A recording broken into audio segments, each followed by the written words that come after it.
Boa tarde, gente. Obrigada por estarem aqui hoje, né? A gente tem uma convidada bem especial na disciplina de A Origem das Espécies, de Charles Darwin.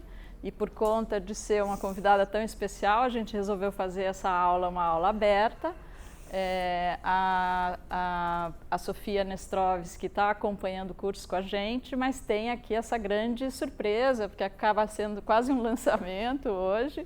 Ela vai explicar por que é só quase um lançamento, já.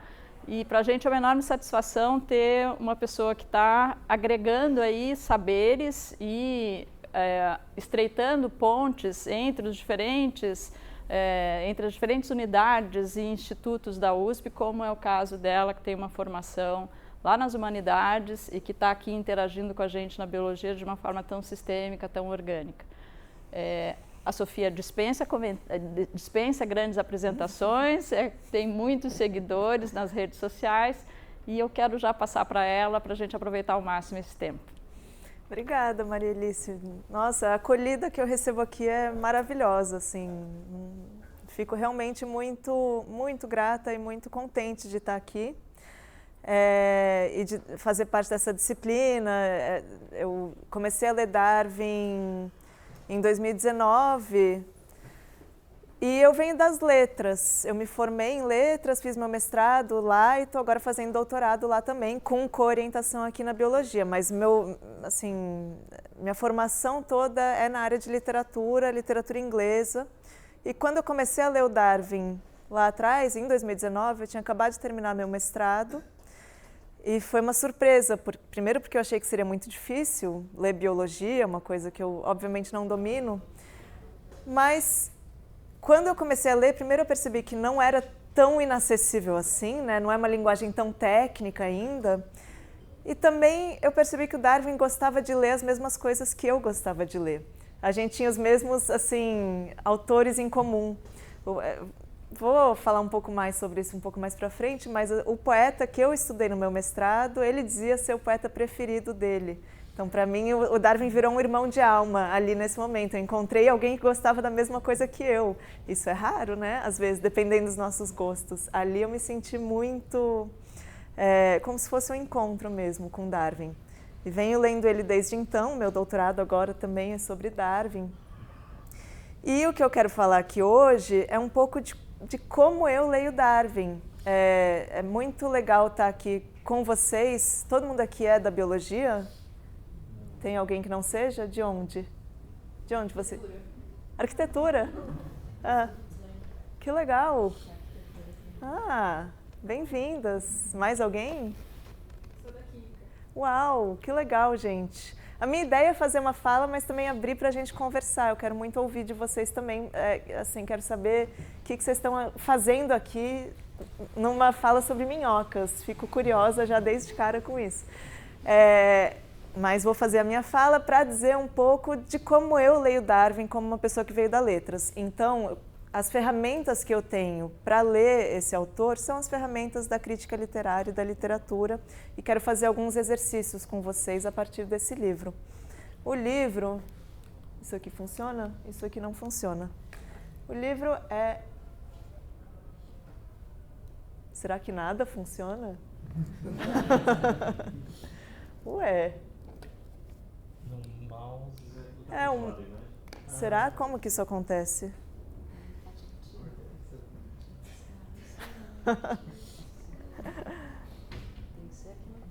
Mas o meu... Você está sem ele lá. Não, mas eu tô com a tela... Não é a mesma tela, né? Então, aqui não. Ah, foi. Obrigada. Não sei o que a gente fez, mas deu certo. Ah, boa. Então, esse é o livro. Ele está sendo impresso, a gente ainda não tem ele. Eu ainda não vi como ele está. Eu só sei que a capa dele é essa e que ele vem aí. Eu acho que até o fim do mês, começo do mês de julho, ele vai estar nas livrarias. Eu vou depois, a editora me mandou um QR Code para quem quiser fazer a compra já na pré-venda. Eu estava falando para o pessoal aqui antes de começar que eu não recebo nada por isso, então não é nem que eu estou fazendo uma propaganda em benefício próprio, é só em benefício do Darwin e de vocês que quiserem ler sobre minhocas. Então a gente tem esse QR Code que no final eu vou passar para quem quiser. Vou falar desse livro que eu traduzi, já tem uns anos.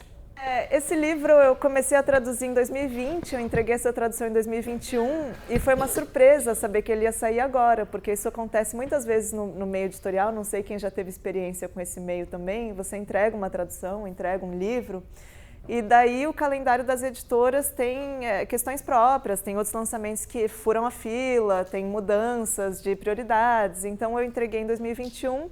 E agora, justamente quando eu estava fazendo a disciplina da Maria Elícia, eu recebi um e-mail da Fósforo, da editora, falando, vamos publicar o Minhocas. E eu fiquei super feliz e achei que tinha motivo para a gente casar essas duas oportunidades e eu poder fazer essa apresentação aqui para vocês. Ele tem um pós-fácil do Reinaldo José Lopes, que ficou muito legal também. Tem ilustrações que tem do original, enfim, é um livro que acho que ficou bem bonito. E quando me chamaram para traduzir, a primeira intuição que eu tive antes de começar a ler, eu juntei dois fatos. Um que é um livro sobre minhocas e o outro é que é o último livro da vida do Darwin. Ele publica no final de 1881 e ele morre 6 meses depois. Então, juntando essas duas informações, eu tive uma intuição de que era uma espécie de reflexão do Darwin sobre a própria morte. De que era uma reflexão sobre a mortalidade à maneira do Darwin, né? Que é dizer alguma coisa. Eu sei que eu não sou a única pessoa que pensou nisso, porque o jardineiro do Darwin falou isso daqui. Meu pobre senhor tem andado muito triste. Eu muitas vezes já desejei que ele tivesse algo com que se ocupar. Ele fica à toa pelo jardim e já o vi parado diante de uma flor sem fazer nada por 10 minutos ininterruptos. Se ele ao menos tivesse alguma coisa para fazer, tenho certeza de que ficaria melhor. Isso está na biografia da Janet Brown. Então, que Darwin é esse que está ali no fim da vida, né, com 71, 72 anos, olhando para a Terra, olhando para o chão, pensando nas minhocas, já sofrendo com os problemas de saúde que ele tinha desde muito tempo, né? Que Darwin é esse? Por que ele está escrevendo esse livro? E de que jeito ele está escrevendo esse livro? Na Letras, a gente sempre olha para um texto, para um livro, se perguntando que livro é esse, mas também como é esse livro, né? Como o autor escreve o que ele está escrevendo. Essa muitas vezes é a pergunta mais importante para a gente. E só para dar um dado muito rápido, o verbo, ou o verbo flexionado to bury, né, enterrar, e variações dele, ele em forma de substantivo, né, enterro, e o verbo dig, cavar, juntos aparecem 165 vezes nesse livro, né? Então Darwin está realmente pensando muito no que é enterrar, no que é soterrar, no que é cavar a terra. E vocês têm alguma ideia de quantas vezes aparece no livro seleção natural? Nenhuma. 0 vezes. Isso só para a gente ir entrando um pouquinho em que livro é esse, em como esse livro é. E, à medida que eu fui lendo, a minha primeira intuição tinha sido de que ele era um livro sobre a morte e sobre a mortalidade. À medida que eu fui lendo e traduzindo, eu depois fui me convencendo de que ele era um livro sobre o tempo, num sentido muito mais amplo. Ele era uma reflexão sobre o tempo. E daí, para a gente começar a falar sobre o tempo, vamos falar sobre o que é o tempo para o Darwin. Alguém já viu isso daqui alguma vez? Alguém conhece essa? Bom, isso aqui é a rotina do Darwin, anotada pelo filho dele, pelo Francis. Vamos ver como era o dia a dia do Charles Darwin. 7 da manhã ele acordava, dava uma caminhada ali pelo terreno de Down, da casa dele, tomava café da manhã sozinho, trabalhava no escritório das 8 às 9h30. Aí faz uma pausa, lê cartas para a família em voz alta, depois trabalha de novo das 10h30 até o meio-dia. E tá bom por hoje. É por isso que a gente não é o Darwin, é que a gente trabalha demais. Esse é o nosso erro. Se fosse 3 horas por dia... Aí almoça, depois lê o jornal, responde cartas. Eu amo essa parte. Descansa no sofá do quarto e fuma um cigarro. Tem um horário para isso. Escuta a Emma Darwin ler em voz alta, um romance. ou outra literatura de entretenimento, porque no século XIX qualquer romance era considerado literatura de entretenimento. Só um dado curioso para a gente pensar. Caminhava pelo jardim, às vezes acompanhado de alguém, normalmente com o cachorro dele, né? Tomava um chá leve enquanto a família jantava. Quando os ingleses do século XIX falam em tomar um chá leve, é uma refeição, tá? Não é só o chazinho. Tomar o chá é todos aqueles biscoitinhos, sanduichinhos. Depois jogava gamão, lia, enfim. Gente, que vidão, né? Ele tinha 12 criados, tá? Só detalhe. Não, mas é maravilhoso, porque é uma pessoa que se dedicou profundamente à pesquisa, né? Ao conhecimento, à ciência. E pôde ter essa vida e fazer algo dela, né? Bom, vou falar sobre o tempo, a importância do tempo na vida do Darwin, porque eu acho que esse livro, como sendo o último livro do Darwin, e para mim ele me parece ser um livro sobre o tempo, eu acho que ele sintetiza uma coisa que vem desde o começo do pensamento do Darwin. Se a gente pegar que eu vou fechar aqui, a primeira publicação científica do Darwin, né, sem considerar o Diário do Beagle, a primeira publicação científica dele é sobre os atóis de coral do Pacífico, né? Vocês que são da biologia podem me corrigir a qualquer momento quando eu estiver falando, tá? Eu obviamente não sou especialista em nada disso, mas o que o Darwin fala sobre essas formações de coral é que elas vão se formando de pouquinho em pouquinho, né? Isso acho que é a principal coisa para a gente pegar, para pensar nesse livro das minhocas, que é esse acúmulo de coisas muito pequenas, quase imperceptíveis pelo nosso parâmetro do dia a dia, pela nossa capacidade de percepção humana, mas que de pouquinho em pouquinho vão tendo efeitos consideráveis. E quando você olha de longe, ou quando você olha com muito tempo de distância, você percebe que uma coisa grande se formou. Essa é a primeira publicação do Darwin, e aqui nesse livro sobre as minhocas, o que ele vai falar é sobre esse mesmo tipo de fenômeno. As minhocas parecem que estão fazendo muito pouco, mas elas estão trabalhando dia e noite, sem interrupção, em todos os continentes do mundo onde tem terra, exceto na Antártica, né? A princípio, pelo que eu entendi do livro. Então, o dia todo trabalhando, cada uma sozinha faz muito pouco, mas se a gente pegar o acúmulo, o efeito é a aparência das coisas serem como elas são sobre a Terra. O que mais você quer como efeito, né? O que mais que dá para ter? Se a gente pensar na seleção natural, na origem das espécies, ele também está descrevendo uma coisa parecida, né? Essas transformações muito pequenininhas, que se a gente olha no plano individual parece muito pouquinho, mas se você olha com uma distância longa, né? Ou se você vê o processo se acumular, de repente você tem a transformação das espécies. Então parece ser um modo de pensamento do Darwin mesmo. E vamos olhar para como ele fala disso nesse primeiro texto dele sobre os corais. Alguém pode ler para mim, por favor?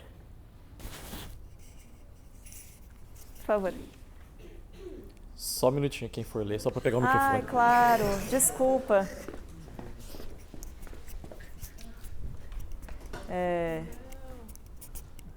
Não sai na gravação, só segurar. As ilhas de Lagoa receberam a maior parte da atenção, o que não surpreende, pois todos devem ficar perplexos, stuck with astonishment, ao observar pela primeira vez um desses vastos anéis de rocha de coral. O naturalista sentirá essa perplexidade ainda mais profundamente depois de examinar os corpos macios e quase gelatinosos dessas criaturas aparentemente insignificantes. E ao saber que o recife sólido cresce apenas na borda externa, que é castigada dia e noite pelas ondas de um oceano que nunca descansa. Muito obrigada. Bom, eu coloquei os trechinhos em inglês, né, só para vocês perceberem um pouquinho de como era a linguagem do jovem Darwin. Que depois a linguagem dele vai mudar muito ao longo da vida, mas o que chama atenção para vocês nesse texto? O quê? É poético, né? Eu repito aqui.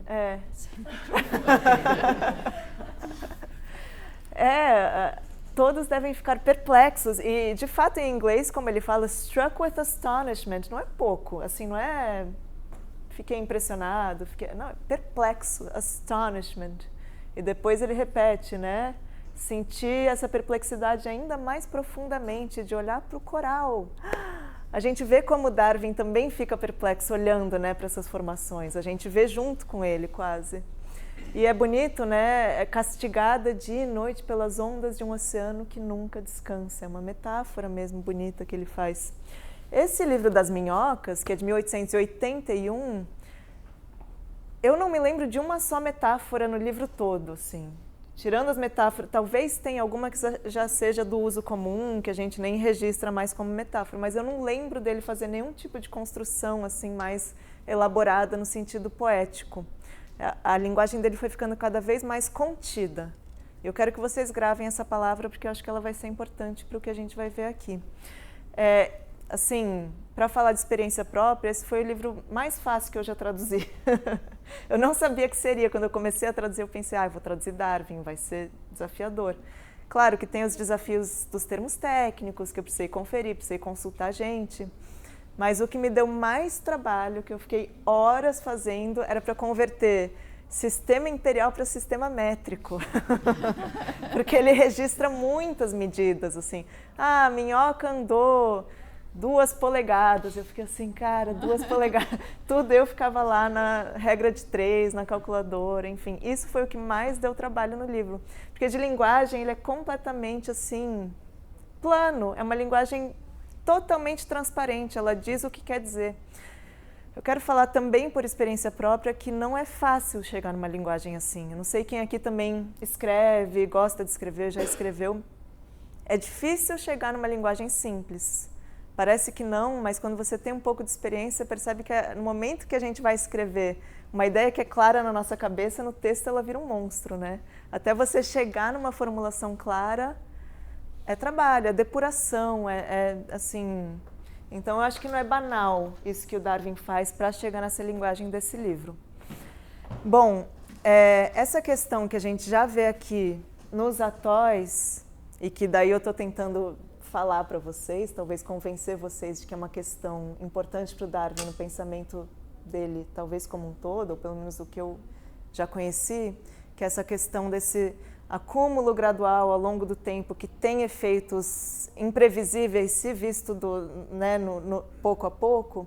Eu acho que tem um nome para isso, que vem da geologia, que é o uniformitarismo, que está aqui representado pelo Charles Lyell.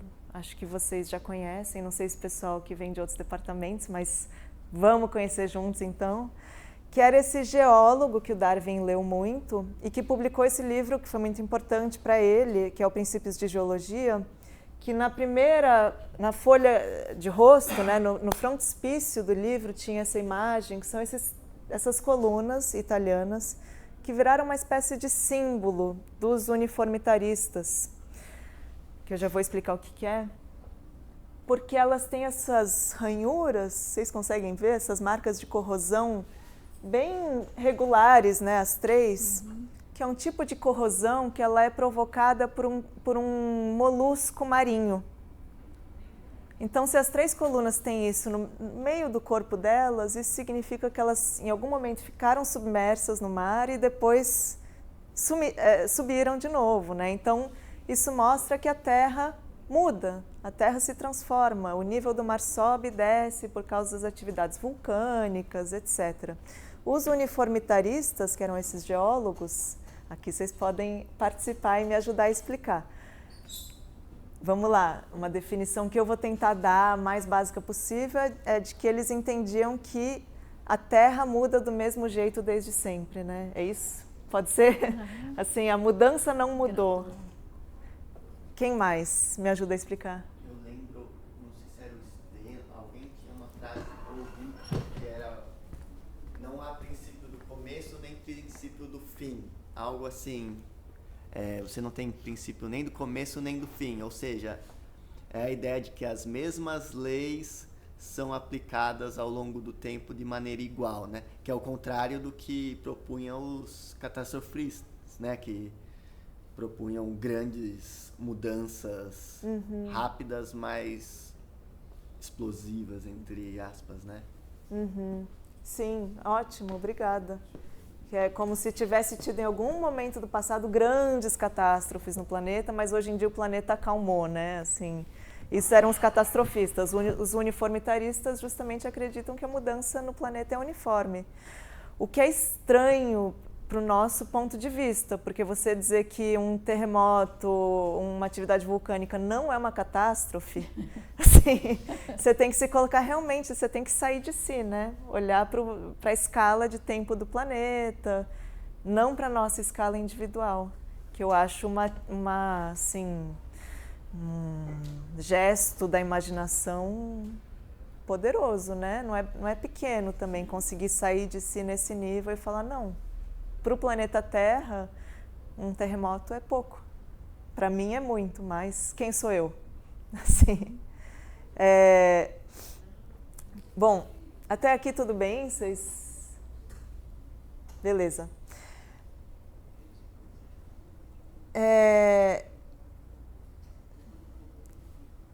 Daqui, então, a gente vai para as minhocas para ver que o que o Darwin está falando sobre elas também é muito parecido, né? Como eu estava falando, as minhocas também estão o tempo todo do mesmo jeito, de uma maneira uniforme, comendo terra, digerindo terra, cavando túneis, trabalhando a terra, fertilizando o solo, para as coisas terem a aparência que tem hoje. O que o Darwin vai dizer... E daqui a gente começa a prestar atenção em como a linguagem dele foi mudando também. Pode entrar, por favor. É isso daqui. O resultado disso, né, do trabalho das minhocas, da ação das minhocas, num país do tamanho da Grã-Bretanha, num período não muito longo do ponto de vista geológico, 1 milhão de anos, digamos, não será irrelevante. Pois se tomarmos 10 toneladas de terra e multiplicarmos primeiro esse valor pelo número de anos descrito acima e, em seguida, pelo número de acres plenamente habitados por minhocas, na Inglaterra e na Escócia estima-se serem mais de 32 milhões de acres de terra bem cultivada e adequada a esses animais, chegaremos ao resultado de 320 trilhões de toneladas de terra. Eu nem sei o que esse número quer dizer. O que chama atenção aqui para vocês? Não tem uma resposta certa, tá? Eu não estou fazendo pergunta retórica. Diga. Se antes ele conseguia diminuir a catástrofe do mundo, ele aí consegue ver o grande tamanho e significado do ser insignificante que ele antes apresenta. Eu vou tentar falar aqui para o microfone. Obrigada, Marilis. Então, antes ele conseguia reduzir o tamanho e agora ele consegue perceber o tamanho grande de um ser que parece insignificante, né? Pode ser assim? Resumir mais ou menos? Só que ele fala de um jeito, de novo, muito contido. Assim, Darwin, pelo amor de Deus, não será irrelevante? 320 trilhões de toneladas de terra, o que é relevante, então? Assim, não será irrelevante. E vocês percebem que a linguagem é totalmente assim, não tem nenhuma inversão, não tem nenhuma palavra um pouquinho mais preciosa, né? Claro, vocês estão vendo a minha tradução, então vocês têm que confiar em mim. Mas eu tentei ser bastante fiel ao texto, não encontrei nenhuma, assim... Poucas vezes o Darwin me mandou recorrer ao dicionário para traduzir, sabe? É uma linguagem, assim, realmente muito cotidiana. Mas... de fato, olha como a imaginação do Darwin também foi crescendo ao longo da vida dele. Se lá no começo ele estava olhando para um tipo de formação de coral no Oceano Pacífico, né, registrando um tipo de fenômeno específico, agora ele tem imaginação ampla o suficiente para olhar para a Terra inteira, praticamente, né, para o que está acontecendo em praticamente todos os continentes. Ele consegue abarcar muito mais. Tem um crítico literário chamado Edward Said, se alguém quiser nomes depois vocês me pedem, mas ele fala do estilo tardio dos autores, como que os autores vão se transformando e que a gente consegue perceber que possa existir em comum entre escritores que estão no fim da vida, ou não só escritores, mas criadores que estão no fim da vida. E uma das coisas que ele fala é uma capacidade de concatenar, ou de manter ao mesmo tempo o desencantamento e o prazer. Eu acho que isso vai aparecer aqui. Que é diferente do que a gente vê no começo do Darwin, lá no Beagle, e é diferente do que a gente vê na Origem das Espécies, e talvez eu consiga convencer vocês disso até o final da minha fala. Bom, eu vou pedir para alguém ler uma passagem aqui que eu grifei, curtinha, que é uma coisa que eu acho que interessa para vocês. Por favor. Você pode ler esse trechinho em azul, que é da introdução desse livro das minhocas, por favor. É a falta de capacidade do Sr. Fish de somar os efeitos de uma causa contínua e recorrente, algo que tem muitas vezes atrasado o progresso da ciência, como ocorreu outrora em relação à geologia e mais recentemente em relação ao princípio da evolução. Obrigada. Essa é a única vez no livro que aparece a palavra evolução. Isso. Não tem seleção natural, não tem seleção sexual, não tem herança de caracteres, enfim, todos os termos que a gente tem trabalhado em aula, né?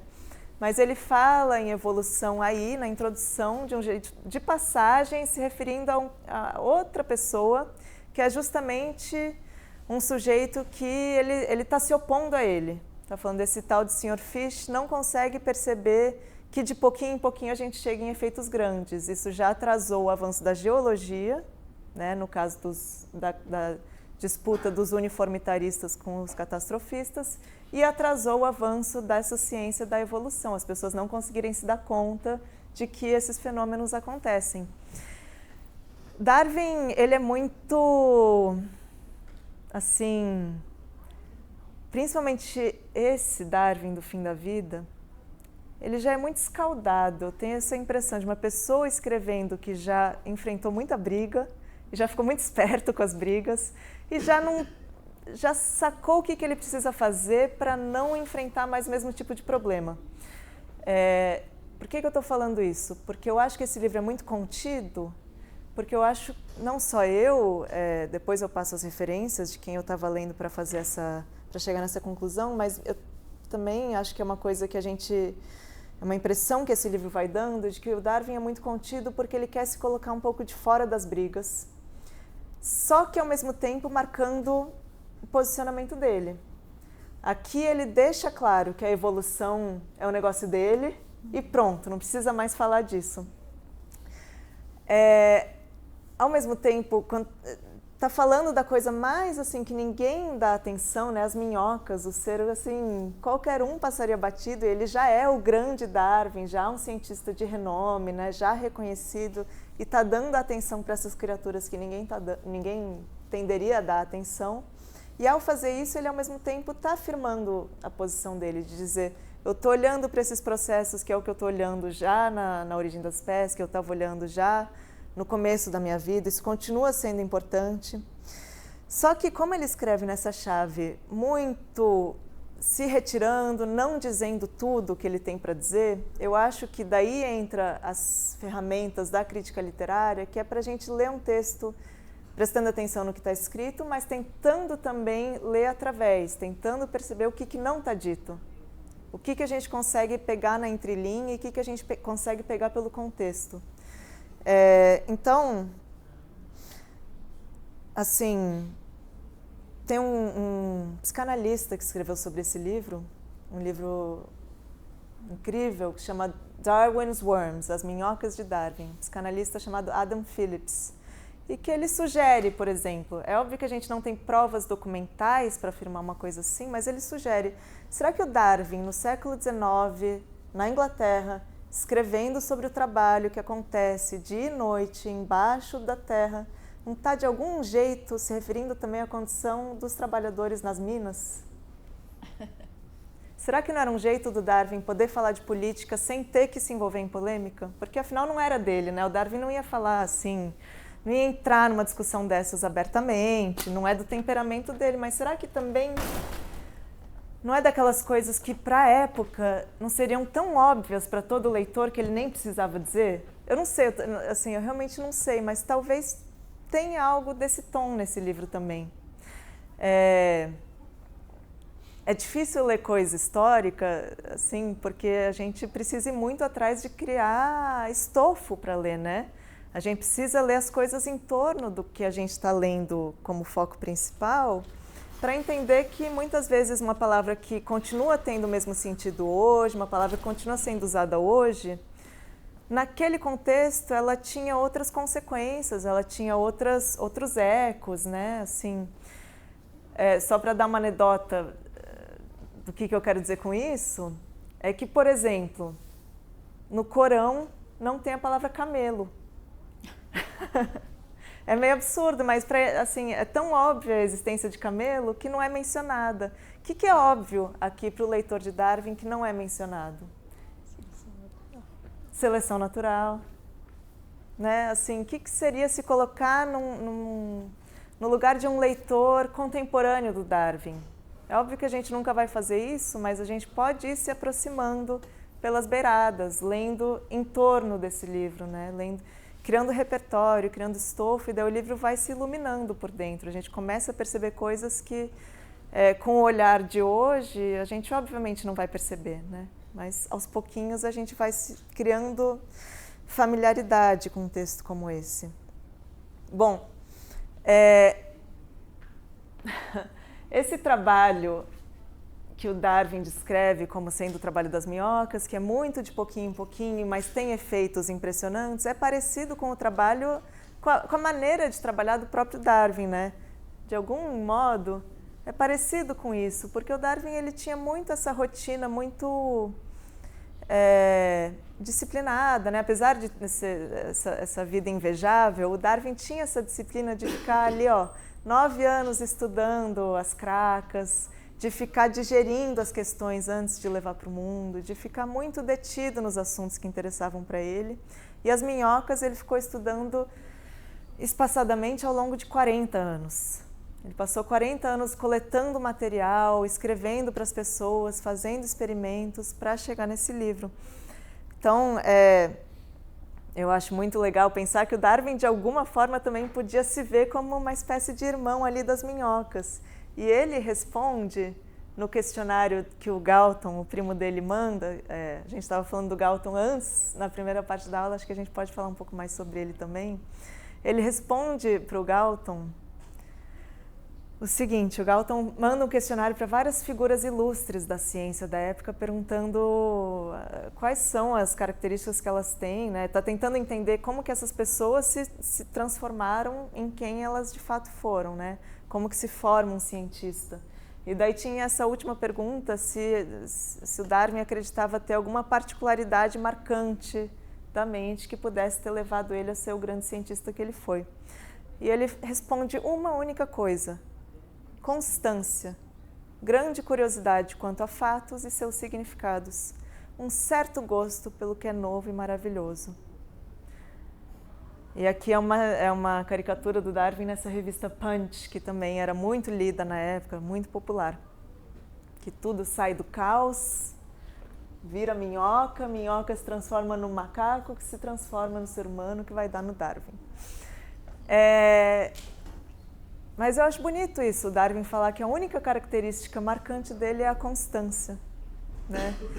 E um certo gosto, que parece de novo com aquela citação anterior, não será irrelevante. É esse jeito dele de falar que é sempre um pouquinho assim, tirando a ênfase, diminuindo um pouco, assim, morrendo de medo de cometer qualquer exagero, sabe? Falando sempre num tom um pouquinho menor. Um certo gosto, o cara ficou 40 anos estudando minhocas, isso não é um certo gosto. Isso, assim, vocês concordam comigo? Alguém quer comentar isso daqui até agora? Eu friso aí também a palavra curiosidade, né? Porque eu acho que é a marca do Darwin quando a gente lê, né? Uma pessoa absolutamente curiosa por tudo. É verdade. E acho que tem a ver com isso, né? Essa palavra tem umas conotações meio moralistas, mas acho que a gente não precisa dessa conotação, mas a humildade também do Darwin, né?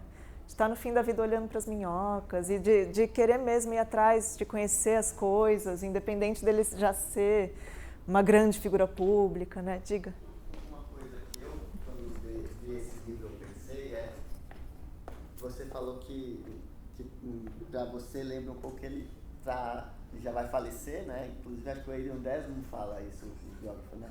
Ele já estava olhando para a Terra, etc. Mas eu acho que esse livro, uma coisa legal dele, eu vejo ele como um ciclo, porque parece que o Darwin, ele começa como um geólogo e ele termina como um geólogo. Então é muito legal como, independente se o Darwin foi para essas grandes questões da origem do homem, da evolução, da origem das espécies, é como se ele estivesse voltando ao que ele sempre foi. Então eu acho muito interessante como a obra do Darwin, a última obra do Darwin, traz tudo aquilo que ele começou a ter de ideia com 20 anos, né? Que tem um ditado que fala que você faz sua cabeça aos 20 e depois você fica a vida inteira justificando as suas ideias que você teve com 20 anos, né? E eu acho que essa obra é um pouco isso, né? Que o Haslow, o professor dele, dá as obras do Charles Lyell e fala, leia com cuidado, porque o Haslow era mais conservador nesse sentido, e o Darwin não lê com cuidado. E aí no Beagle, lendo os princípios da geologia, ele cria a ideologia que ia guiar a carreira dele. Então eu acho que é essa coisa, né? Como o Darwin, ele fecha um ciclo nessa obra. Que bonito, que legal. Eu acho isso bacana, né? E essa coisa, né, que quando a gente é jovem, a gente forma nossas ideias e depois a gente muda um pouco aquela ideia que a gente está sempre aprendendo, mas a gente sempre tem um pouco a cabeça fechada também. Né? É muito legal você dizer isso, porque pensando agora também é como se o Darwin no fim da vida já não precisasse mais se justificar para ninguém, não deve mais nada para ninguém, né? Pode voltar a falar do que gosta, assim, tipo, já cumpriu o serviço. Faz muito sentido, né? Ele fecha com chave de ouro, né? Sim, que legal. Alguém mais? Deixa eu chegar, eu estou indo pertinho por causa do microfone. Sentar do seu lado. Já fazendo a minha tradução de frase na imagem, de que o homem não é nada mais do que uma minhoca, puxando, é claro, o lado poético, me vem à mente a coisa de que é a pessoa que estudou a vida e diversas formas de vida e chega numa compreensão de que todos os seres estão vivendo a mesma vida em corpos diferentes. E ele precisa achar alguma coisa para ele ter para fazer, para além da interação familiar que ele tem, mas de algum trabalho a ser realizado, seja num plano maior, seja no simplesmente ocupar esse aparelho cognitivo presente no corpo que ele leva a vida dele. Isso para mim é o que eu sempre vou levar, assim, eu acho. Que lindo, que demais. Que bonito. É incrível, né? Porque a gente tem no senso comum que quando fala assim, cientificamente falando, ou isso aqui é biologicamente correto, a gente está tirando o sentimento, né? Mas é muito comovente uma ideia como a do Darwin, de que isso, adorei como você fraseou, de que todos os seres estão vivendo a mesma vida, né? Assim, em corpos diferentes. É comovente isso, não deixa de ser, né? De novo aqui o Darwin, o tema pode parecer insignificante, as minhocas, mas veremos que provoca certo interesse. Assim, que frase é essa? Você não consegue agarrar ela em lugar nenhum, né? É quase como se ele dissesse assim, o tema pode parecer insignificante e pode ser que seja mesmo. Além disso, a lei não se ocupa, a máxima que a lei não se ocupa de ninharias não se aplica à ciência, ou seja, a ciência se ocupa sim de ninharias. E o Darwin, assim, vou ler uns trechinhos de umas cartas de quando ele estava publicando esse livro, que mostra, assim, olha só o que ele não estava dizendo no livro, mas que ele estava guardando, né, colocando ali nas cartas para as pessoas mais próximas. Não há nada que interesse mais a meu coração e a minha alma no mundo inteiro do que as minhocas. Imagina você receber essa carta de alguém. A alma das minhocas é muito maior do que qualquer um poderia imaginar. Não me lembro de já ter vivido uma semana tão agradável. Sei muito bem que Emma não vai acreditar, mas eu juro que as minhocas não foram o único encanto. Assim, imagina a Emma, devia ficar ouvindo, a Emma é a mulher do Darwin, devia ficar ouvindo o Darwin falar sobre minhocas, assim, sem parar. Isso é uma viagem que eles fizeram justamente para investigar o trabalho das minhocas, a ação das minhocas como arqueólogas, porque o Darwin fala nesse livro, as minhocas... Os arqueólogos deveriam ser gratos às minhocas, porque as minhocas enterram as construções antigas e mantêm elas preservadas maravilhosamente bem. Então eles foram visitar ruínas romanas na Inglaterra e viram que elas estavam assim incríveis, maravilhosas, e tinha sido por ação das minhocas. O Darwin vai descrevendo isso ao longo do livro. Bom, esse livro, quando saiu, virou um best-seller, para surpresa do Darwin. Ele mesmo fala que se surpreende do tanto de interesse que o livro suscitou. Justamente ele que achava que o livro ia provocar certo interesse, provocou bastante interesse. E é um livro muito divertido de ler. Isso pode ter sido parte da coisa, assim, dele ter feito tanto sucesso, porque ele é muito engraçado. O Darwin não está tentando ser engraçado, pelo menos não parece que ele está tentando, mas assim, a gente vai lendo e é tão absurdo ver o tipo de experimento que o Darwin ficava fazendo, que uma hora eu ficava rindo sozinha traduzindo. Então, vou contar, assim, resumidamente, o que ele faz com as minhocas. Então, primeiro ele enche vários vasos de terra dentro da casa dele e coloca a minhoca dentro dos vasos para poder fazer os experimentos dele, dentro de casa. Então, ele ia de noite, levava uma lanterna acesa para iluminar as minhocas, para ver se elas reagiam à luz. Tá. Coloca uma folha colorida para ver se mudando a cor da luz as minhocas vão reagir diferente. Se é vermelho é de que jeito, se é azul é de que jeito, quantas minhocas reagem de que jeito. Tudo isso ele vai anotando. Ele pega uma brasa acesa e põe perto do corpo da minhoca para ver se a minhoca reage ao calor. Aí esse é o meu preferido. A família dele era toda muito musical, né? Então ele pede para um filho tocar fagote para as minhocas, para ver se elas reagem. E a Emma, a mulher dele, que tinha sido aluna particular do Chopin, toca piano para as minhocas. Pois é, né? Mas isso é legal, assim, para quem dá aula para criança, por exemplo, dá para fazer experimentos parecidos, assim. Não sei se alguém aqui... Não precisa ser necessariamente com piano e com fagote, mas um apito... Ver como que as minhocas reagem ao som, porque aí ele percebeu que elas reagiam não ao som, mas se colocasse o vaso com a minhoca em cima do piano, elas reagiam à vibração. Então você já começa a descobrir, as minhocas são surdas, as minhocas são cegas. Por que ele estava fazendo tudo isso? Ele queria saber dos hábitos das minhocas, queria saber dos sentidos delas, mas ele queria saber sobre a mente das minhocas. E daí é incrível, porque ele vai traçando tudo isso, ele vê as minhocas são cegas, são surdas, tem pouquíssimos, né? Elas têm o tato, mas elas têm pouquíssimos modos de ter contato com o mundo do que a gente está acostumado. Então, como que elas entendem certas coisas que elas entendem? Como que elas sabem que quando tem folhas e gravetos, elas têm que puxar de um certo jeito e não de outro para tapar a entrada dos canais, dos túneis que elas abrem? Se elas, né? O que vocês acham? Porque ele vai fazendo vários experimentos, ele percebe que elas são sim muito boas, elas percebem o que elas estão pegando. Elas pegam, eu botei só um pedacinho de um gráfico que é longo, só para vocês terem uma ideia, que elas pegam pela beirada mais fácil de puxar, quase sempre. A folha, o graveto, e daí ele testa de vários jeitos diferentes, o pedaço de papel em formatinho de triângulo e o outro papel e não sei o que. Ele vê que as minhocas, na verdade, elas pegam pelo jeito mais fácil de puxar e que vai servir melhor para tapar a entrada do canal. O que isso diz sobre as minhocas? Elas estão calculando, há um raciocínio. Não é incrível? Ele fala assim, as minhocas...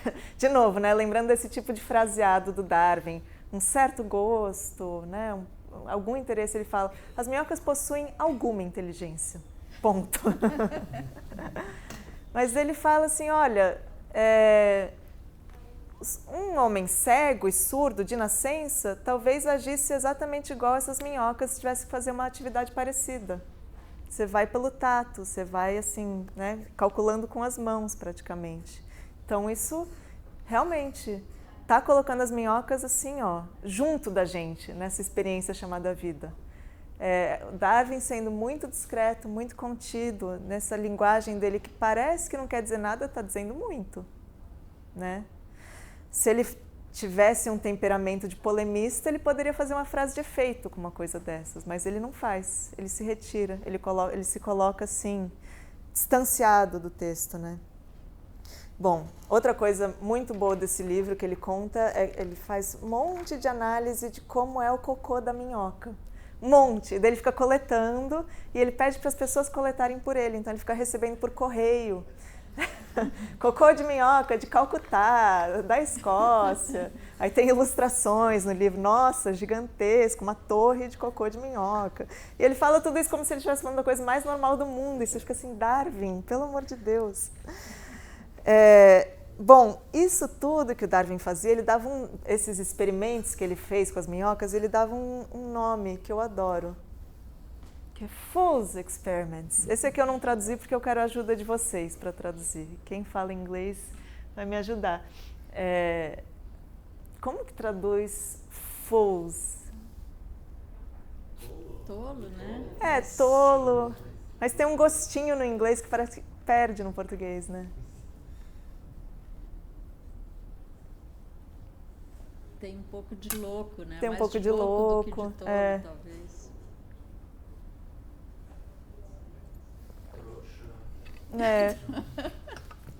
Maluco. Maluco, eu pensei assim, doidinho. Darwin é doidinho. Experimentos doidos. Talvez algo de bobo, no sentido de bobo da corte, né? É o fool. Despretensioso? Totalmente despretensioso. E tem uma coisa de se divertir também, né, com o experimento, que eu acho que está implícito nisso. E ele fala, isso aqui eu peguei também de uma autobiografia do Francis Darwin, do filho dele, em que ele conta que o pai, né, que o Charles Darwin, amava fazer isso que ele chamava de Fool's Experiments.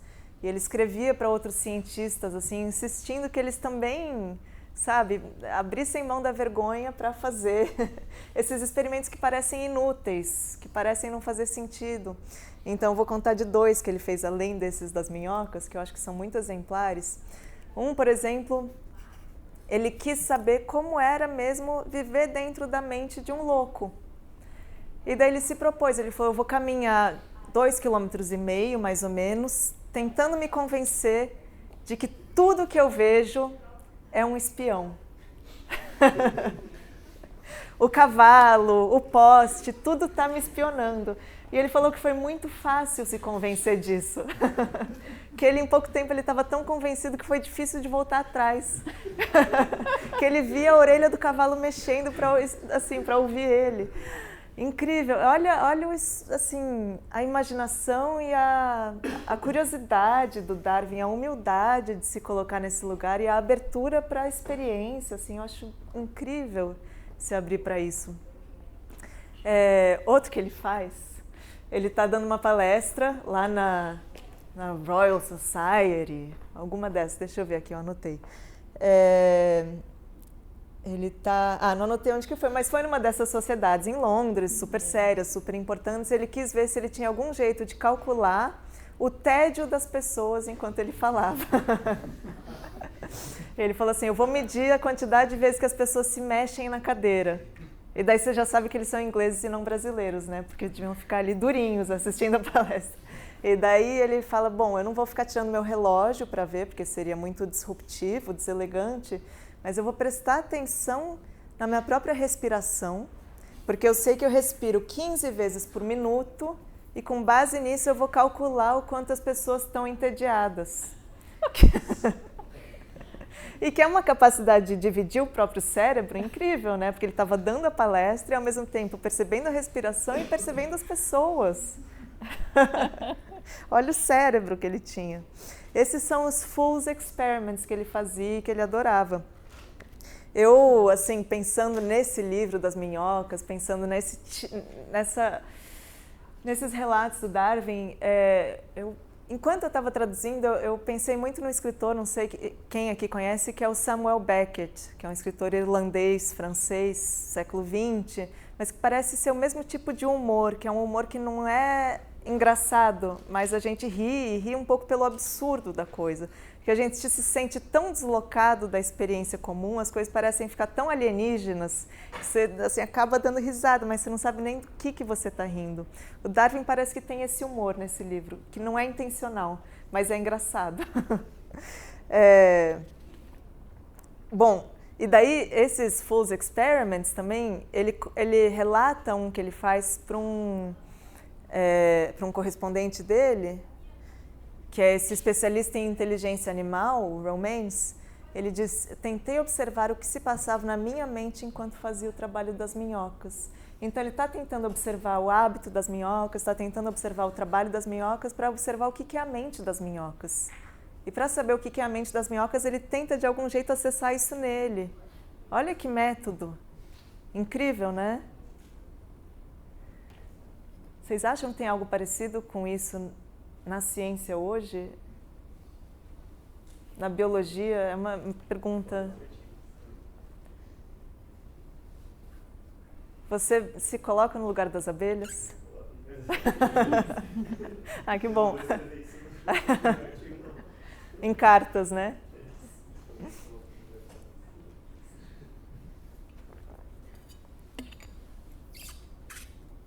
E aí, bom, posso seguir? Isso daqui é o parágrafo final do livro, é como o livro termina, um pouquinho mais longo. Então, vou ler para vocês. Talvez alguns de vocês sintam um déjà vu. Quando contemplamos a vastidão de um amplo relvado, devemos lembrar que sua uniformidade, a que atribuímos tanto de sua beleza, depende sobretudo do nivelamento vagaroso de suas irregularidades pelas minhocas. É maravilhoso refletir sobre o fato de que toda a terra vegetal da superfície, em qualquer lugar como esse, passou e passará novamente em poucos anos pelo corpo das minhocas. O arado é uma das invenções humanas mais antigas e valiosas. Mas muito antes dele existir, a terra, na verdade, era arada e continua sendo arada pelas minhocas terrestres. É questionável se haverá muitos outros animais cujo papel na história do mundo seja tão importante como o dessas criaturas que ocupam um patamar modesto na escala da organização. Outro animal, porém, inferior às minhocas nessa escala, o coral, vem realizando um trabalho ainda mais marcante ao construir inúmeros recifes e ilhas nos grandes oceanos, mas estão quase totalmente restritos às zonas tropicais. E o livro acaba. Então ele volta para os corais, ele, volta para o começo da vida. Alguém sentiu um déjà vu? Já leu algo parecido? O que você acha? Spoiler para quem não chegou lá ainda, mas o parágrafo final do Origem das Espécies. Eu vou ler rapidinho ele também e daí a gente compara os dois.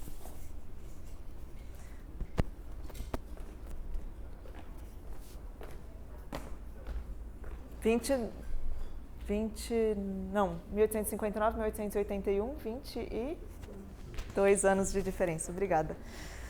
É fascinante contemplar a margem de um rio, confusamente recoberta por diversas plantas de variados tipos, os pássaros cantando nos arbustos, os mais diferentes insetos voando de um lado para o outro, vermes, worms, deslocando-se pelo solo barrento, minhocas, e refletir por um instante que essas formas, construídas de maneira tão elaborada, tão diferentes entre si, dependentes umas das outras por vias tão complexas, foram produzidas sem exceção por leis que atuam ao nosso redor.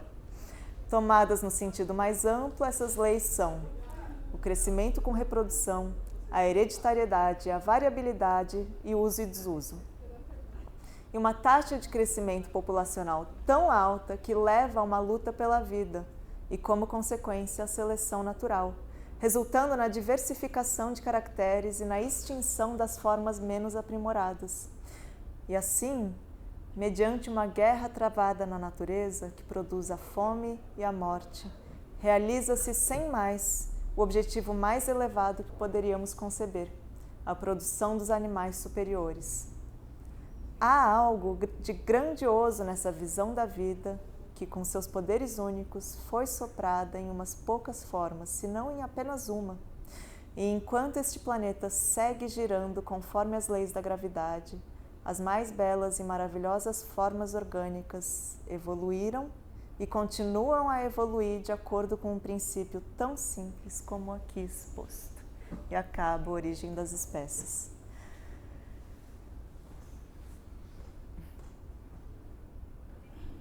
Qual vocês acham mais bonito? É subjetivo, né? Assim, a origem, né? Eu achei, até agora lendo, assim, eu achei mais emocionante ler o segundo do que o primeiro, né? Não sei se vocês concordam. O que mais que a gente pode comentar sobre esses dois trechos? Qualquer coisa, gente. Tem uma... Eu fui caçar, né? Eu tava atrás de uma epígrafe da minha tese, da minha dissertação, do mestrado. E eu queria pegar minhocas na literatura, né? Eu queria pegar o Darwin, porque ia ser muito...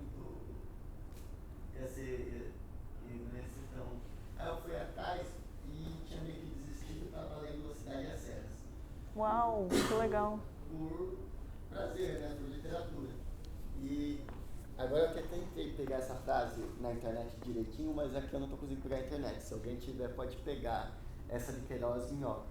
O Jacinto, que é o que ele está lá no 202, lá na cidade, ele vai para o campo e aí ele começa a gostar do campo. E tem uma hora que ele chega, tá com o narrador do livro, né, que é o amigo dele, e fala: você vê aqui que eu estou lendo o jornal do Porto, e eles falaram que as minhocas são úteis, que as minhocas chegam com arado e aram a terra antes da gente chegar. E eu fiquei assim, o Wesley Queiroz é um cara culto. E esse livro do 1901, o Zé, e tudo em Portugal estava um pouquinho atrasado. Eu pensei, será que ele leu o livro do Darwin? Ou será que ele tirou isso da cabeça? Porque essa parte do arado pode ser de outros livros, né? Mas eu fiquei com isso na cabeça. Mas aí eu começo a introdução do mestrado comparando o final, né, do livro de Minhocas com essa passagem do Essa de Queiroz. E aí você vê, que eu acho que é legal que a gente faz essa ponte com a literatura, que depois que o Darwin publica o livro, outros autores de ficção começaram a citar minhocas nos livros deles. Então o Thomas Hardy também fala de minhoca. Ai, que legal. O obscuro. O obscuro. E aí você fica assim, agora eu entendi. Mas a passagem do Essa de Queiroz tem essa coisa do arado. Então eu fiquei com o pulga atrás da orelha. Será que ele copiou realmente o Darwin ou ele teve a criatividade também? Mas se alguém quiser pegar, bota Essa de Queiroz, minhocas, aí dá pra pegar essa frase, que eu tô sem internet. Nossa, eu li esse livro pra FUVEST, caiu no meu ano. Eu amei esse livro, acho que foi o que eu mais gostei de ler pra FUVEST. E todo mundo falava mal, na época que eu estava no ensino médio, todo mundo falava que era chato, eu peguei pra ler e achei incrível esse livro. Nossa, eu não fazia ideia que isso estava lá. Passa batido, aí eu li, na hora que eu li, eu peguei, tem meio epígrafe. Nossa, e o Essa de Queiroz morou em Londres, não morou? Eu acho que ele morou na Inglaterra uma época, né? É bem possível, essa é uma pesquisa muito legal de fazer. Como que era a recepção do Darwin, né? O Thomas Hardy também estava ali junto, estava lendo muito Darwin. Que legal! Pois é, né? Essa figura do... Vou voltar aqui na citação do... Diga. Quando o Darwin fala de luta pela vida, na verdade, no original, ele fala em struggle. Ele não fala em fight. E struggle é uma palavra que é onomatopaica, que é o movimento da minhoca quando você tira da terra, ela fica struggle. Ela fica se debatendo, será né? que ele já desde o começo ele estava pensando em struggle no sentido de, não de fight, mas de tentativa de sobrevivência? Que legal. O que você acha, Maria Alice? Porque tem uma passagem do... Como é que ele chama? O príncipe... que era um russo, que ele fala que ele viajou pelas estepes da Rússia e ele nunca viu a luta pela vida. O Kropotkin. Ele não viu Kropotkin. Kropotkin, que ele nunca viu a luta pela vida, ele viu os animais tentando sobreviver, mas não viu nunca um animal brigando com o outro. A não sei, obviamente, os predadores, mas essa luta, né, entre a mesma espécie não existe, mas existe um struggle. Né? Sim, é verdade. Será que foi traduzido errado, né, ou interpretado errado? É que teria que pensar como traduzir struggle, né? O que você acha, Thomas? É difícil mesmo, porque você traduz nunca é... Assim, as correlações são diferentes mesmo em cada língua. Depois o Spencer vai transformar em luta-luta. Será que o Darwin pensou em luta? É que é uma citação literal do Malthus, né? O Malthus é o struggle. Então talvez a gente teria que ver de onde veio para o Malthus, mas aí o Darwin está citando. Mas talvez seja uma espécie de problema do português mesmo. Talvez a gente não tenha uma palavra que seja bem essa. Você olha, né? Struggle e fight são sinônimos, né? Mas não sempre, né? O sinônimo não cobre totalmente o outro, né? Cobre uma parte. Porque struggle é esforço também.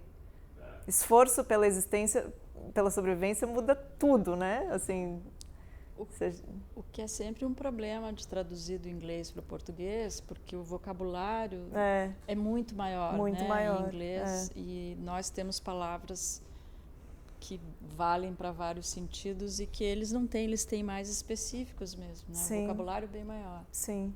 É quase o dobro do tamanho o vocabulário do inglês em relação ao português. E eles sempre utilizam palavras de náutica para explicar coisas de biologia. Né? Tem uma outra flexibilidade, né? Mas eu digo que essa associação com o struggle das minhocas, será que o Darwin estava pensando nas minhocas quando ele elegeu o struggle? Na verdade, não dá, assim, ele tirou isso do Malthus. Do Malthus, né? Mas é curioso pensar como isso deve ter se transformado dentro da cabeça dele quando ele está olhando para as minhocas, porque já é totalmente outra questão, né? Aqui.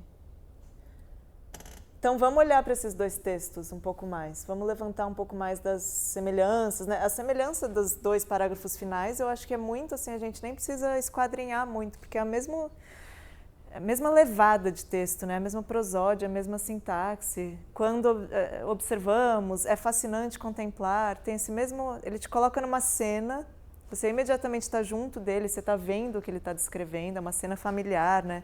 Quando a gente contempla a margem, quando a gente olha para a terra, ok. E daí ele vai aos pouquinhos deixando essa cena assim, 3D, né? Ele vai descrevendo o que está acontecendo. No Origem das Espécies, ele vai ao mesmo tempo para o muito elevado e para o muito rebaixado, né? Ele vai para... cadê? Ele vai para algo de grandioso nessa visão de vida, ele vai para o sopro, né, que começa a vida, ele coloca esse lugar de... vamos dizer, um lugar... Não quero dizer divino, porque a gente não precisa entrar nessa discussão agora, assim, sobre Deus ou não Deus em Darwin, mas ele joga o lugar... para um sublime da natureza e, ao mesmo tempo, para esse lugar da destruição, né? Há uma guerra travada na natureza, fome e morte, assim, tudo que a gente conhece do Origem das Espécies, que é esse struggle, né? Aqui, é como se ele tivesse tirado essas duas fatias, a superior e a inferior, ele ficou só com a fatia média, né? Só o que tem na Terra, em todos os sentidos. Só o que tem na Terra é o que interessa agora. O Wordsworth, que é esse poeta que eu estudei no mestrado e que era o poeta preferido do Darwin, ele descreve a Terra num poema. Ele fala: a Terra que é de todos nós e que é o único lugar, afinal, onde é possível encontrar a felicidade. Assim, para mim está tudo nesse afinal. E sabendo que o Darwin leu isso, me parece, não quero fazer nenhuma correlação, nenhuma causa e efeito de que o Darwin leu isso, portanto... Não, mas vamos pensar isso como uma espécie de eco para a gente ler o Darwin. A Terra é o único lugar, afinal, onde a gente pode encontrar felicidade. Até pode ter outro lugar, mas é aqui que a gente está e é aqui que a gente pode encontrar esse negócio chamado felicidade. Em outro lugar eu não sei. E o Darwin olhando para as minhocas, ele se divertindo com esses experimentos todos, ele escrevendo esse tipo de texto, parece que é isso que ele está mostrando para a gente também, que é possível aqui encontrar uma espécie de felicidade. Ele tirou aqueles níveis mais elevados e mais rebaixados, né, que tinha na origem das espécies, e veio para esse nível da Terra, para mostrar de novo que quase como se ele estivesse defendendo que existe um sentido para a vida de olhar para as minhocas, sabe? De observar esse trabalho lento, contido, que ninguém presta atenção, que ninguém dá valor. Existe um valor nisso. Existe um sentido nessa vida, nessa terra. Como se ele estivesse defendendo isso como, assim, moral da história, sabe? E ele dá essa invertida, de novo, desse jeito dele, que poderia ser muito polêmico se fosse outro escritor escrevendo, mas sendo Darwin quase que a gente não percebe, que ele inverte o ser humano e a minhoca. O arado é uma das invenções humanas mais antigas e valiosas, mas muito antes dele existir, a Terra, na verdade, era arada e continua sendo arada pelas minhocas.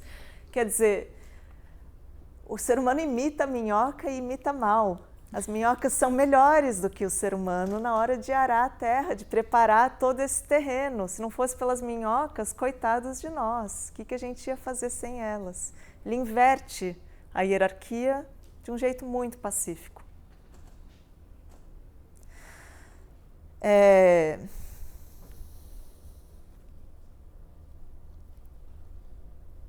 Eu vou ler mais um trechinho. Diga.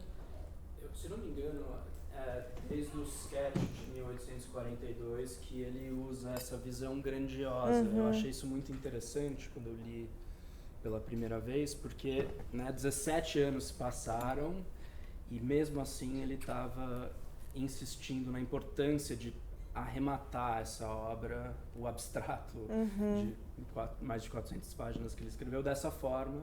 E aqui a gente vê ecos disso como você está trazendo, mas eu vejo assim, o que eu vejo de constante aqui é ver o que há de impressionante, incrível no mundano. E essa própria figura, o arado, né, a própria cultura humana, na verdade, ela é uma extensão, às vezes pobre, de algo que a própria natureza já vem fazendo. Sim. Dá para ver muito esse olhar no Darwin de desinflar a importância do ser humano. E eu acho que essa é uma constante que a gente vê ao longo da obra dele. Sim. Eu fiquei pensando enquanto estava preparando essa apresentação que eu acho que também um nome que eu daria para isso, que me parece uma constante que vem desde o uniformitarismo, de entender que um terremoto não é grande coisa, até se eu olhar para as minhocas, tentar se colocar na mente da minhoca. Eu acho que tem uma constante que é do Darwin ter uma capacidade incrível de sair de si, sabe, se colocar num lugar outro. Seja pensando nos outros animais, nos outros seres vivos, seja pensando em escalas de tempo que são muito incompatíveis, né, com a vida humana. Não sei, fiquei pensando nisso, assim, que talvez isso seja também uma questão do Darwin. Essa imaginação, assim, essa capacidade de não se ter como parâmetro principal, né? De observação. De empatia, né? Patamar modesto na escala da organização. Ele próprio. É verdade. Pensar isso que existe. Mas nesse patamar modesto na escala da organização, as minhocas, elas não foram extintas. Existe alguma questão da vida, assim, que persiste e que talvez ele tivesse o tempo todo em busca, né? Que bonito. Então, se você sei lá, uma dança de acasalamento de um pássaro, ou várias passagens da origem das espécies, né? Quando um pássaro carrega um pouquinho de terra entre as patas, atravessa o oceano e aquela espécie vai dar num outro continente, né? Uma coisa grandiosa. Agora, das minhocas, na escala, a gente pode atribuir uma pequenez à minhoca que não só não existe, como ele próprio não atribuía, né? E transforma isso em escala, são 320 trilhões de toneladas de terra. Agora, existe um andamento da ciência. O que foi que ele vislumbrou assim nas minhocas dentro desse horizonte que ele nos trouxe, né, com a origem das espécies e com toda a contribuição dele na compreensão da vida.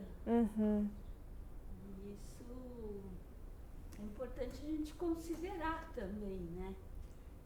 Muito longe de mim querer assim me contrapor ao Phillips, mas achar que as minhocas e os mineiros na cabeça do Darwin estavam mais ou menos no mesmo lugar, eu acho excessivo. Eu acho que não corresponde ao limite, né, de atuação científica do Darwin, ao que ele era, ao que ele se propunha. Se isso era inconsciente, ele está falando dig e pensando dos mineiros, acho que nem vem ao caso. A gente deve ter, nos experimentos à toa, né? Eu diria que à toa é bom. Né? Tudo aquilo tinha conexões com um modo de viver e de enxergar a biologia e a geologia que ele constituiu, e eu super concordo com você que é altamente imaginativo, né? Mas com uma ligação assim, colado na observação, né? Então, o papel da observação na imaginação é uma coisa que eu acho que a gente deve sempre considerar e que de modo algum está excluído da ciência. Com certeza. Diga. Só porque eu achei que você pegou um ponto que eu acho que a gente não pode deixar passar, que existe uma discussão em história da ciência sobre como o romantismo na biologia influenciou Darwin, né?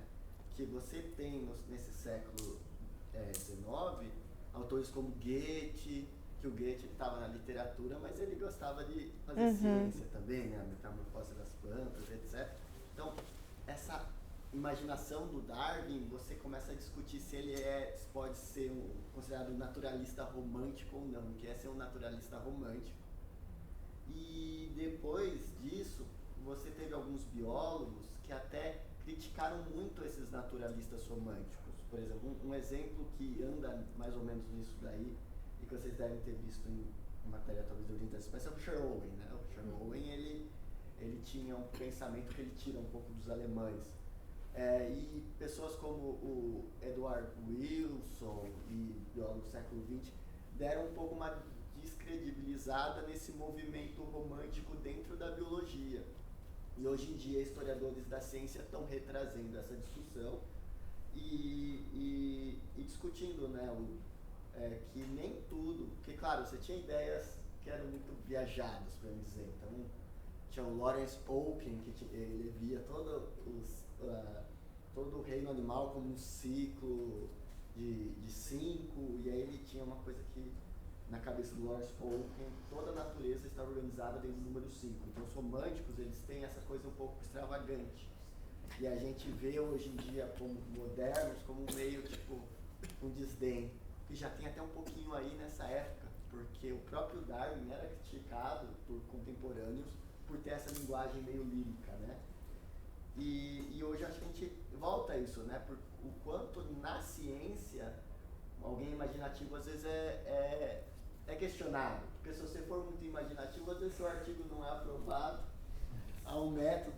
Então essa discussão do cientista romântico, que esbarra no século XIX, eu acho ela muito atual. E assim, falar que Darwin era um romântico é exagerar, talvez. Mas há sim uma discussão de como ele bebeu dessas fontes românticas da Alemanha, etc., né, nesse jeito dele escrever, que é um jeito muito... Ele pega alguns fatos e imagina sobre isso, é muito especulativo, né? Então, muita gente vê A Origem das Espécies como um livro que hoje não seria um livro muito científico, no sentido de que há muita imaginação na Origem das Espécies. Mas há uma crítica aí no modo de a gente fazer ciência hoje, que é bem interessante. Vamos lá. Eu estava até me contendo aqui, pensando se eu ia falar ou não o que eu tinha para falar, porque eu acho que permeava talvez polêmica, mas depois da frase eu vi que não, tem lá sua pertinência. Que é essa coisa que você falou dele carregar consigo diversas interpretações, projeção mesmo, se colocar no lugar, tentar entender. E é uma coisa que, do ponto de vista cognitivo, se a gente puxa para entrar em determinado debate, daí é um ponto pessoal, o debate fica muito mais rico se você se tira do debate e se permite ver ali e trabalhar visceralmente com os lados e com os argumentos que você tem. Mas até uma parte que você fala para descrever, o jeito dele separar o cérebro no trabalhar com uma dúvida que ele está tendo e para investigar isso enquanto ele fala, ele pensar na respiração dele e no tempo que está passando e assim separar o cérebro, dividir a mente cindida, é um tema muito carregado que eu imagino que possa aparecer para quem eventualmente vá desmoralizar uma ciência em que tenha tons de uma pessoalidade impessoal, esse processo de se colocar e de se tirar, mas quando escrever com um quê poético, então acaba sendo uma coisa bastante polêmica, se quiser, mas que enriquece a possibilidade da pessoa evoluir a compreensão que ela tem do funcionamento do mundo que quiser colocar, em contraposição a preservar, entre aspas, sentir ou achar que deve preservar a mente como ela veio, que é a mente imatura, que ainda tem o que ser trabalhado e descoberto para que possa ver o que quer que seja que se disponha a ver, porque se parar por olhar, tem o que ser tirado, o que quer que se esteja vendo. Assim, uma das questões importantes no romantismo inglês, que é diferente do romantismo alemão, é tentar perceber o que acontece na mente entre o perceber e o interno, assim, o que acontece nesse salto entre perceber uma coisa e transformar essa coisa em imagem interna, em sensação, em pensamento, em memória, enfim, tudo que acontece dentro da gente. O que é esse salto? Será que é possível a gente conseguir registrar o que acontece aí, nessa passagem, né? Isso é uma das questões importantes, inclusive para o Wordsworth, porque isso talvez seja a coisa mais humana que exista. Porque é universal, todo mundo percebe e traduz internamente e é inalienável. E, assim, que é esse fenômeno que acontece, né? Parece que é uma pergunta parecida que a gente poderia fazer para um texto como esse. Olhar as minhocas e olhar ao mesmo tempo. Exato, né? Se dividir, assim. E daí, eu vou pular para uma coisa. Ih, não está aparecendo a imagem, vocês... É o livro de onde eu tirei essa citação, porque essa questão do poético e de que é esse olhar que se distancia e ao mesmo tempo se aproxima, se distancia, ao mesmo tempo imagina. Isso foi uma questão muito importante na literatura e na poesia do século XX. E para muitos colegas da Letras com quem eu comentei sobre esse livro, assim, muitos, na verdade, pensaram no mesmo livro que eu pensei, que é O Partido das Coisas, que é de um escritor francês chamado Francis Ponge, P-O-N-G-E, do começo do século XX. Eu trouxe esse trechinho da introdução do Partido das Coisas para a gente poder pensar juntos um pouco sobre o que vocês estavam colocando, assim, e sobre esse livro. Esse é o Ponge. Por muito tempo eu me fiz as perguntas mais difíceis. Aplico-me atualmente às coisas mais simples. Trata-se para mim de fazer falar as coisas. As qualidades que se descobrem nas coisas tornam-se rapidamente argumentos a favor dos sentimentos do homem. Por isso, raciocino que poderíamos fazer uma revolução nos sentimentos do homem simplesmente aplicando-nos às coisas, que logo diriam muito mais do que aquilo que os homens costumam fazê-las significar. Isso seria a fonte de muitos sentimentos desconhecidos ainda. Tais são os recursos morais, bem como estéticos, do visível. Vamos entender esse texto junto? Eu acho que ele não é imediato, assim, não é óbvio. Aplico-me atualmente às coisas mais simples. Trata-se para mim de fazer falar as coisas. Esse livro se chama O Partido das Coisas, é como se ele estivesse tomando partido das coisas. Então, o livro todo são pequenos capítulos, pequenos textos, assim, de uma página ou duas, com nomes assim, a ostra, o fogo, o prazer da porta, que é sobre o prazer de abrir e fechar uma porta. São, coisas, fazer as coisas falarem, porque as coisas são mudas, a gente pode tomar o partido delas e falar por elas. A minhoca. As qualidades que agora começa a ficar mais complicado, eu vou querer a ajuda de vocês.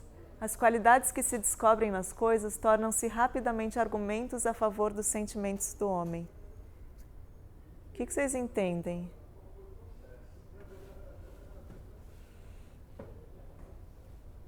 É o movimento de antropomorfização aí, né?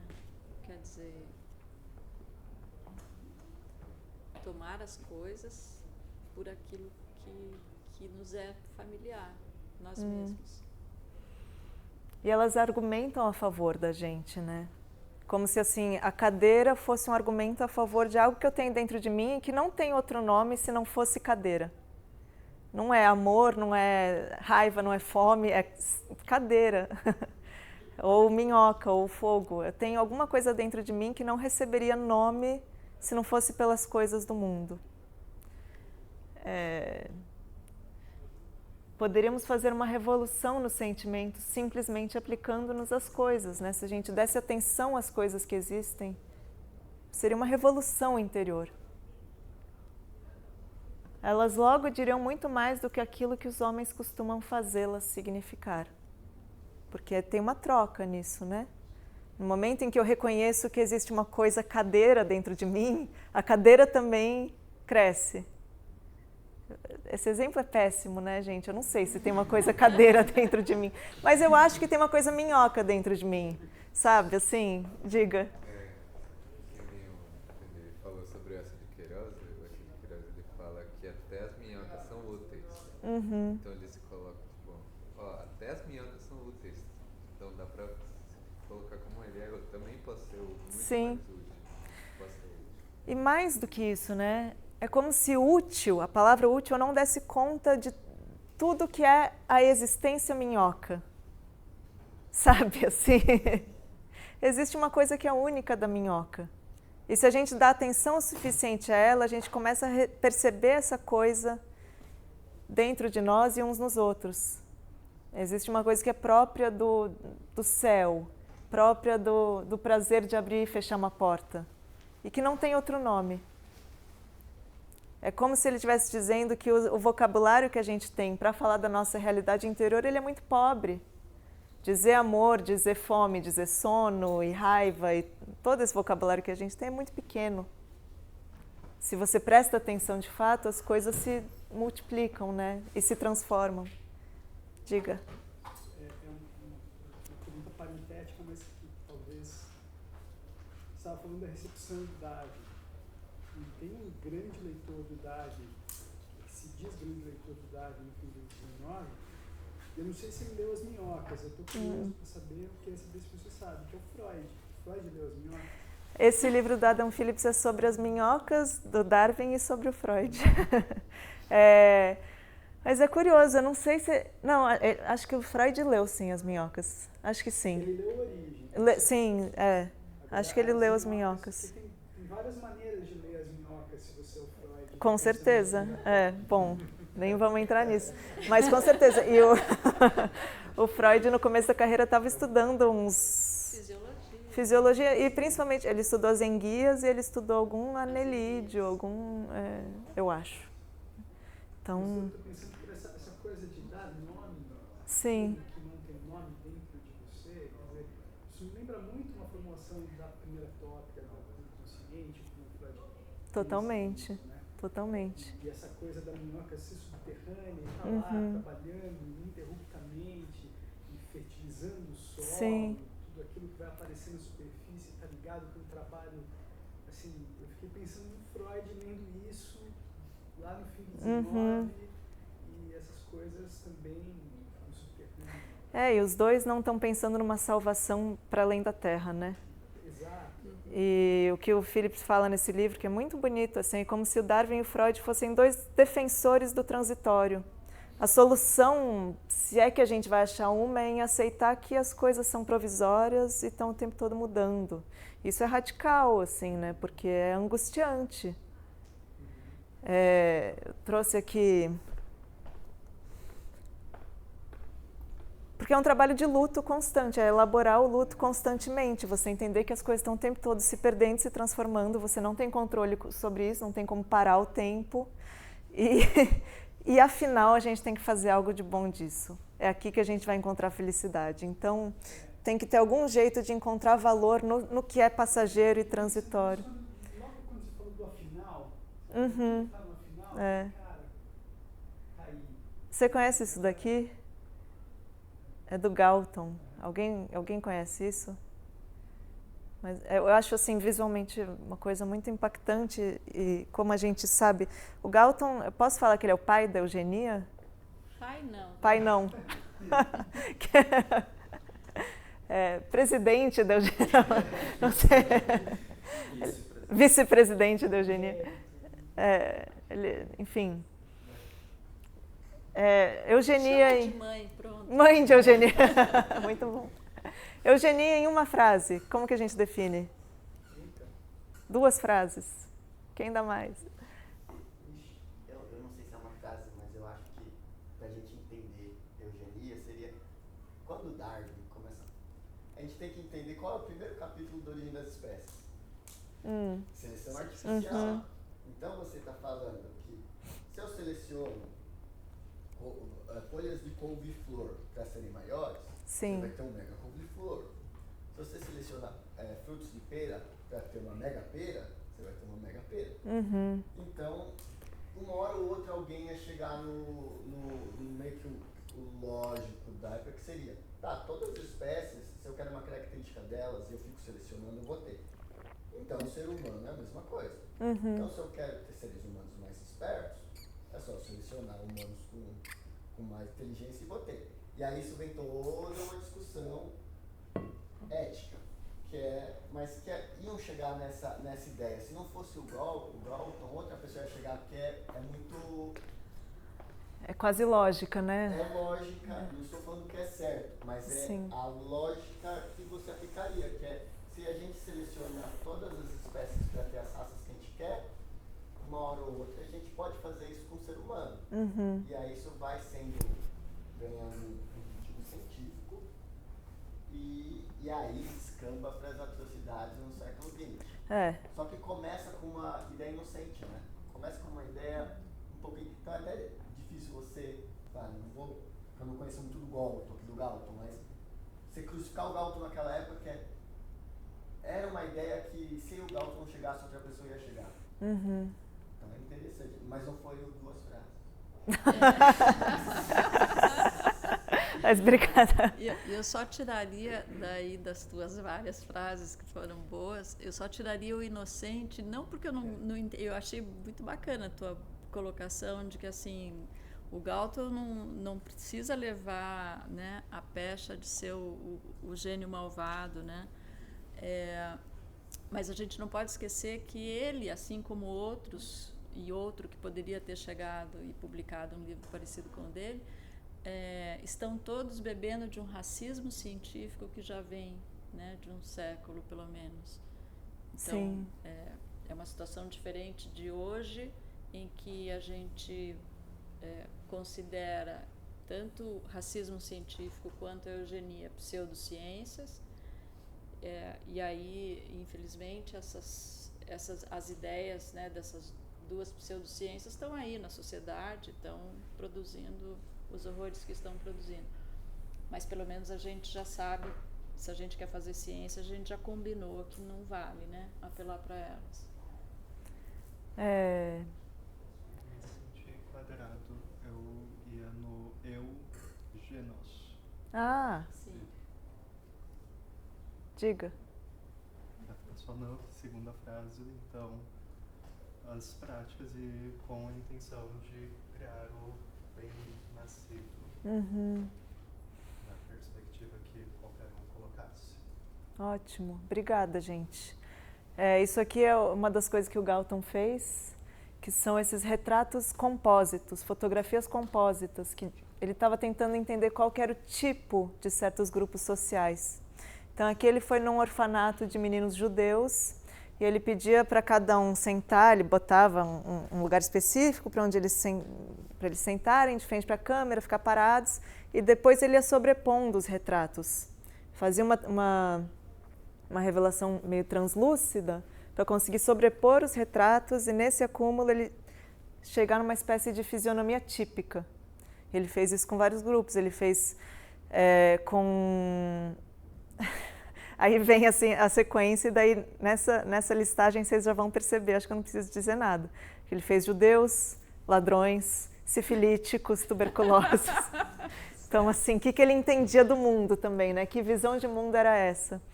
É uma imagem meio macabra, a gente sabendo de tudo isso, sabendo o que foi o século XX, né? Tem várias dessas fotografias para ver online, o arquivo está muito bem, está fácil de acessar. E eu quis trazer isso para opor a isso que eu estava falando do Darwin. Isso aqui é uma outra charge que saiu nessa revista Punch, falando do que é o mundo darwiniano, que é o mundo em que tudo se transforma em tudo. E óbvio que isso aqui é uma piada, né? Para cutucar o Darwin, mas o mundo do Darwin é um mundo das coisas se transformando, das coisas não sendo uma coisa hoje, sendo outra amanhã. E daí, pensando na psicanálise, talvez isso aqui seja um luto mal elaborado, né? Você querendo fixar, querendo colocar uma coisa rígida, determinada.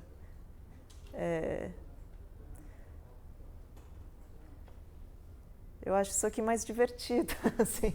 Esse mundo do Darwin, se a gente consegue, não sei, de algum jeito superar a angústia, né? Tem uma grande diversão. Tem uma grande diversão nas minhocas. Tem um prazer nas minhocas. Tem uma grandeza, exato. A festa do Darwin.